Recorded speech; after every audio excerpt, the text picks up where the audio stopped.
চিরকাল সত্য বলার মধ্যে কোনো আনন্দ নেই।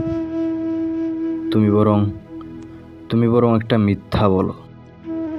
বলো পৃথিবীর আকৃতি গোলাপ ফুলের মতো, রক্তাক্ত হয়নি কখনো ফিলিস্তিন। বলো গণতান্ত্রিক দেশ বাংলাদেশ আদম কখনো বিতাড়িত হয়নি বেহেশত থেকে। অথবা বলো ভারত আমাদের বন্ধু রাষ্ট্র। বলো আমার পাশে বসে থাকতে, হাত ধরে হাঁটতে তোমার ভালো লাগে। আমি বিশ্বাস করব। চিরকাল সত্য শোনার মধ্যেও কোনো আনন্দ নেই। তুমি একটা মিথ্যা বলো। বলো তুমি আমাকে ভালোবাসো।